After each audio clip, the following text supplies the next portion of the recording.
வணக்கம் and welcome to delight cinemas. இந்த வீடியோவில் இன்னைக்கான அப்டேட்ஸ் பற்றி தான் பார்க்க போகிறோம். நம்ம சேனலுக்கு நீங்கள் புதுசாக இருந்தீங்கன்னா சேனலை சப்ஸ்கிரைப் பண்ணி சப்போர்ட் பண்ணுங்கள்.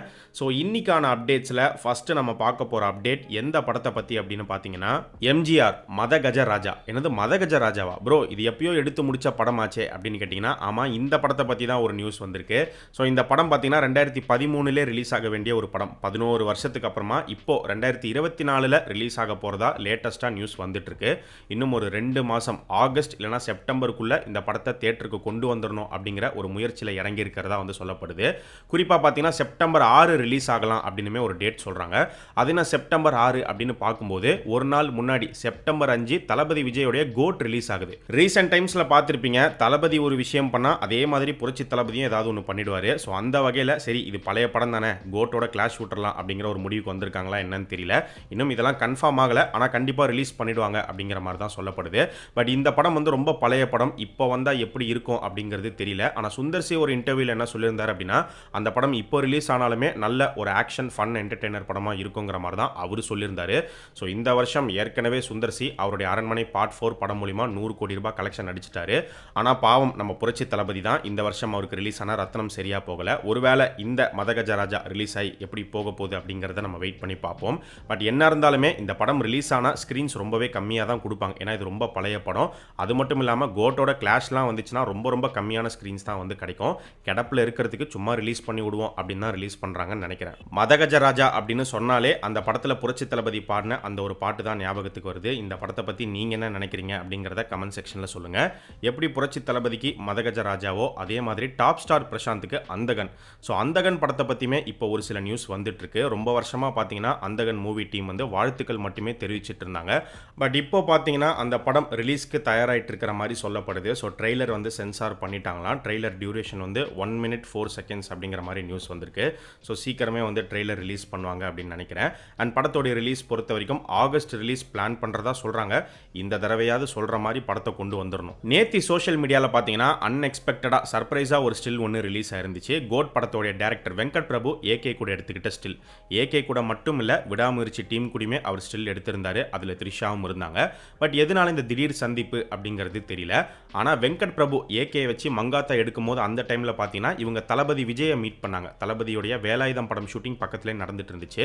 அதே மாதிரி இப்போ இத்தனை வருஷத்துக்கு அப்புறமா வெங்கட் பிரபு தளபதி விஜய் வச்சு கோட் படம் எடுத்துட்டு இருக்கிற இந்த சமயத்தில் பார்த்தீங்கன்னா ஏகேவை மீட் பண்ணியிருக்காரு. விடாமுயற்சி டீமை வந்து மீட் பண்ணியிருக்காரு. செமையான ஒரு கோ இன்சிடென்ஸ் மங்காத்தா படத்துக்கும் கோட் படத்துக்கும் இருக்குது அப்படின்னு நினைக்கிறேன். மங்காத்தா தலையோடைய 50வது படம், கோட் வந்து தளபதியோடைய 50வது வயசில் ரிலீஸ் ஆகிற படம். ஸோ இந்த கனெக்ஷன் பற்றியுமே ஏற்கனவே நம்ம சொல்லியிருந்தோம். ஸோ இந்த மாதிரி வேறு என்னென்ன கனெக்ஷன்ஸ் கோயின்சிடென்ஸ் வரப்போகுது அப்படிங்கிறத வெயிட் பண்ணி தான் பார்க்கணும்.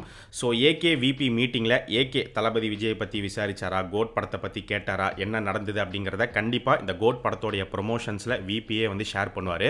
அப்படி அவரே சொல்லலை அப்படின்னாலும் கண்டிப்பாக மீடியா விடமாட்டாங்க. அவர்கிட்ட நோண்டி அவர் என்ன சொன்னார் என்ன பேசினாருங்கிறத கேட்பாங்க. அப்போ நமக்கு தெரிய வரும். நாளைக்கு இந்தியன் 2 ரிலீஸ் ஆகுது. இந்தியன் 2 படத்தோடைய டியூரேஷன் எடுத்துக்கிட்டோம் அப்படின்னா ஃபர்ஸ்ட் ஹாஃப் வந்து 1 hour 34 minutes அப்படின்னு சொல்லப்படுது. செகண்ட் ஹாஃப் வந்து 1 hour 25 minutes அப்படின்னு சொல்லப்படுது. படத்தோடைய எண்டில் இந்தியன் 3 கிளிம்ஸ் வந்து மிஸ் பண்ணிடாதீங்க. அண்ட் இந்த இந்தியன் 2 உடைய ப்ரொமோஷன்ஸில் பார்த்தீங்கன்னா டைரக்டர் சங்கர் அவருடைய ஃபியூச்சர் ப்ராஜெக்ட்ஸ் என்ன அப்படிங்கிறத பற்றியுமே ஒரு ஐடியா கொடுத்துருக்காரு. ஸோ இப்போ இந்தியன் 2 ரிலீஸ் ஆகுது. இந்தியன் 3 அடுத்த வருஷம் ரிலீஸ் ஆகும். கேம் சேஞ்சர் வந்து இந்தியன் 3க்குள்ளே வந்துடும் அப்படின்னு சொல்கிறாங்க. பட் எப்படியோ இந்தியன் 2, 3 கேம் சேஞ்சர் மூணுமே அடுத்தடுத்து வந்து ரிலீஸ் ஆகிடும். சரி, அடுத்து சங்கர் என்ன பண்ண போகிறாரு அப்படின்னு பார்க்கும்போது ஒரு ஈவெண்ட்டில் அவர் என்ன சொல்லியிருந்தாரு அப்படின்னா, என்கிட்ட 3 ஐடியாஸ் இருக்குது. ஒன்று வந்து ஒரு ஹிஸ்டாரிக்கல் ப்ராஜெக்ட், இன்னொன்று வந்து ஜேம்ஸ் பாண்ட் ஸ்டைலில் ஒரு ஃபிலிம், மூணாவது வந்து 2012 மாதிரியான ஒரு படம். ஸோ இந்த 3 ஐடியாஸ் தான் என்கிட்ட இருக்குது. இது மூணுமே பிக் பட்ஜெட் ஃபிலிம்ஸ் தான். இதில் ஏதாவது ஒன்று எடுத்து பண்ணுவேங்கிற மாதிரி சொல்லியிருந்தாரு. இப்போ ரீசெண்டாக வந்து பார்த்தீங்கன்னா வேல்பாரி பற்றி அவர் சொல்லியிருக்காரு. ஆக்சுவலாக அவர் மென்ஷன் பண்ண அந்த ஹிஸ்டாரிக்கல் ப்ராஜெக்டே வந்து வேல்பாரி தான். ஏன்னா ரொம்ப நாளைக்கு முன்னாடி வேல்பாரி பற்றி நியூஸ் வரும்போதே சங்கர் தான் டைரக்ட் பண்ண போகிறாரு அப்படின்னு சொல்லப்பட்டுச்சு. மணிரத்னம் கிட்டே ஒரு கேள்வியாக கேட்டாங்க, வேல்பாரியை வந்து எப்போ எடுக்க போகிறீங்க, பொன்னியின் செல்வன் எடுத்துட்டீங்க, வேல்பாரி எடுப்பீங்களா அப்படின்னு கேட்கும்போது அதை வந்து என் ஃப்ரெண்டு எடுக்க போகிறாரு அப்படின்னு மணிரத்னமே வந்து சொல்லியிருந்தாரு.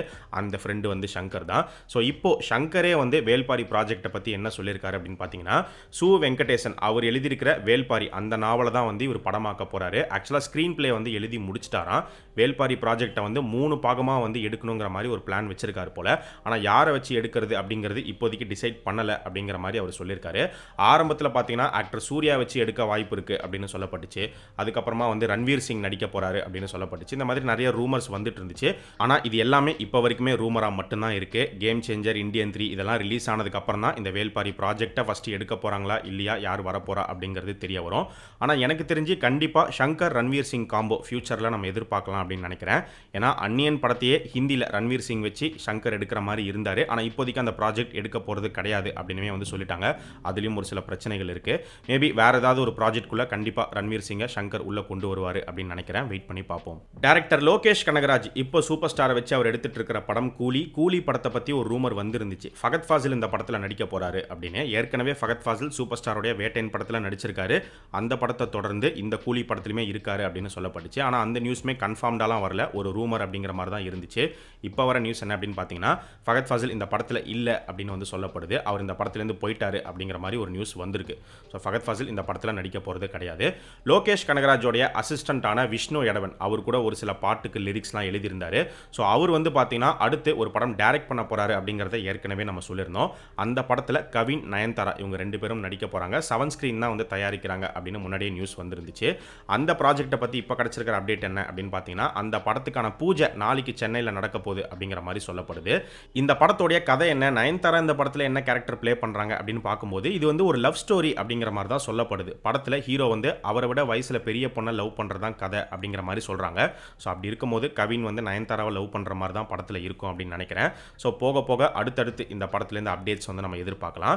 இன்னைக்கு பார்த்தீங்கன்னா ஒரு படத்தோடைய பூஜை நடந்திருக்கு. குட் நைட் லவ்வர் படங்களை தயாரித்த $1 மில்லியன் ஸ்டுடியோஸ் அவங்களுடைய 4வது ப்ரொடக்ஷன். ஸோ இந்த படத்தில் பார்த்தீங்கன்னா அர்ஜுன் தாஸ், அதித்தி சங்கர் இவங்க 2 பேரும் சேர்ந்து நடிக்கிறாங்க. இந்த படத்தை வந்து ஒரு டெபியூ டைரக்டர் விக்னேஷ் ஸ்ரீகாந்த் அவர் தான் வந்து டைரக்ட் பண்ணுறாரு. இந்த படம் வந்து ஒரு மியூசிக்கல் லவ் ஸ்டோரி அப்படிங்கிற மாதிரி சொல்லப்படுது. நேத்தி பார்த்தீங்கன்னா ஒரு படத்தோடைய பூஜை நடந்து முடிஞ்சு ஷூட்டிங்கே ஆரம்பிச்சிட்டாங்க. அந்த படத்தை பற்றியும் ஏற்கனவே நம்ம பேசியிருந்தோம். ஸோ டைரக்டர் கௌதம் மேனனுடைய அடுத்த ப்ராஜெக்ட் வந்து மம்முட்டியை வச்சு அவர் படம் பண்ணுறாரு. அந்த படத்துக்கான பூஜை நேத்தி நடந்து முடிஞ்சிருச்சு. அந்த படத்தில் வந்து சமந்தா தான் ஹீரோயினாக நடிக்கிறாங்க அப்படிங்கிற மாதிரி சொல்லப்பட்டுச்சு. ஆரம்பத்தில் பார்த்தீங்கன்னா நயன்தாரா அப்படின்னு நியூஸ் வந்துச்சு, அதுக்கப்புறமா சமந்தா. ஆனால் இப்போவும் சமந்தா கன்ஃபார்ம்டாக இருக்காங்களா இல்லையா அப்படிங்கிறது தெரியல. ஏன்னா நேத்தி நடந்த பூஜையில் அவங்க கலந்துக்கல. மேபி அதனால அவங்க இல்லைன்னு சொல்லிட முடியாது. பட் இப்போ வரைக்கும் சமந்தா தான் நடிக்கிறாங்கிற மாதிரி நியூஸ் வந்திருக்கு. மியூசிக் பார்த்தீங்கன்னா டர்புகா சிவா அவர் தான் வந்து மியூசிக் பண்ணுறாரு. ஸோ கொஞ்ச நாளாக ஆக்டராக மாறி இருந்த ஜிவிஎம் இப்போ ஒரு டேரக்டராக அவருடைய அடுத்த ப்ராஜெக்டை ஸ்டார்ட் பண்ணிட்டாரு. சரி இதெல்லாம் ஓகே ப்ரோ, துருவ நட்சத்திரம் என்னாச்சு அப்படின்னு கேட்டிங்கன்னா, துருவ நட்சத்திரம் படத்தை எப்படியாவது தியேட்டர்ஸ்க்கு கொண்டு வந்துடணும் அப்படின்னு சொல்லி ஜிவிஎம் பல முயற்சிகள் எடுத்தார். ஆனால் அது எதுவுமே வந்து ஒர்க் அவுட் ஆகலை. ஸோ அதனால தான் அதை அப்படியே ஓரம் தள்ளி வச்சுட்டு இப்போ மம்முட்டியை வச்சு இந்த படம் எடுக்க போயிட்டாரு. ஸோ அடுத்து சியான் விக்ரமுக்கு தங்கலான் ரிலீஸ் ஆகும். அதுக்கப்புறமா இப்போ வீரதீர சூரன் நடிச்சிட்டு இருக்காரு. துருவ நட்சத்திரம் பொறுத்த வரைக்கும் இப்போதைக்கு எந்த ஒரு அப்டேட்டுமே கிடையாது. ஃபியூச்சரில் ஏதாவது வருதான்னு பார்ப்போம். ஸோ இது எல்லாமே தான் இன்னைக்கான அப்டேட்ஸ். இதே மாதிரி நிறைய இன்ட்ரெஸ்டிங்கான அப்டேட்ஸை அடுத்த அப்டேட் வீடியோவில் நம்ம பார்க்கலாம். நம்ம சேனலுக்கு நீங்கள் புதுசாக இருந்தீங்கன்னா சேனலை சப்ஸ்கிரைப் பண்ணி சப்போர்ட் பண்ணுங்கள். அண்ட் நம்ம டிலைட் சினிமாஸ் சேனலோடைய சோஷியல் மீடியா பேஜஸ்க்கான லிங்க் வந்து பார்த்தீங்கன்னா டிஸ்கிரிப்ஷனில் கீழே கொடுத்துருக்கோம். இன்னும் ஃபாலோ பண்ணாதவங்க மிஸ் பண்ணாமல் போய் ஃபாலோ பண்ணுங்கள்.